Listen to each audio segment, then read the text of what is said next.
যোগাযোগ করেন। তারপরেও আমাদের অজানা সত্য হয়তো থেকে থাকতে পারে, হয়তো সে নাও করে থাকতে পারে যে আমি দিব, আমার ফ্যামিলিকে জানাস না, এরকম হইতে পারে। যদি এরকম কেউ থেকে থাকেন, ইনশাল্লাহ আমি আছি, আমার কাকারা আছে, আমাদের স্বাস্থ্য ভাই তারও আছি, আমরা আমার আপন ভাইরও আছি, আমরা আছি। যে কারোর সাথে যোগাযোগ করেন, ইনশাল্লাহ আমরা চেষ্টা করবো পানা তেনা শেষ করে দিতে। তো সবাইকে কৃতজ্ঞতা জানিয়ে আমি আমার বড় কাকা আমাদের পারিবারিক ভাবে আপনাদের সাথে দুইটা কথা বলবে। সবাইকে ধন্যবাদ। আসসালামু আলাইকুম। আসসালামু আলাইকুম ওয়া রাহমাতুল্লাহি ওয়া বারাকাতুহু।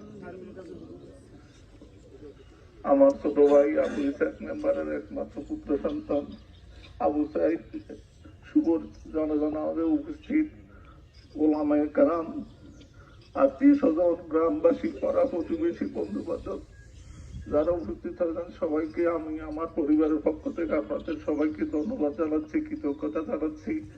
শত ব্যস্ততার মধ্যে নামাজে আপনারা হাজির হয়েছে। আমি কথা বাড়াবো না। আমার বাতিজা অকাল মৃত্যু, এই শোক যেন আমার ভাই, আমার পরিবার সহ্য করতে পারে।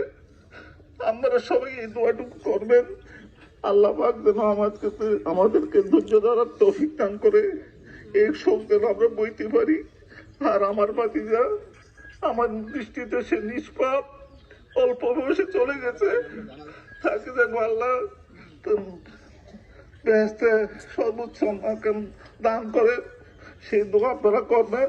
আর আমার বাতিজা যদি চলাফেরা, কথাবার্তা, আচার আচরণে কারো মনে কষ্ট দিয়ে থাকে, আমি আমার পরিবারের পক্ষ থেকে আপনাদের সবার কাছে করজোরে ক্ষমা চেয়ে নিচ্ছি।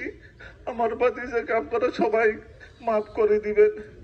আর যদি কোনো পানা থাকেন, আমি আছি, আমার পরিবারের অন্য সদস্যরা আছে, আমাদের সাথে যোগাযোগ করবেন, আমরা ইনশাল্লাহ সবকিছু মিটিয়ে দিই ইনশাল্লাহ। আসসালামু আলাইকুম। আর এখন জানাজা নামাজ পড়াবেন বিজুপুর মসজিদের ফ্রেশ ইমাম জনাব মাওলানা জুনায়েদ আহমদ সাহেব। আসসালামু আলাইকুম।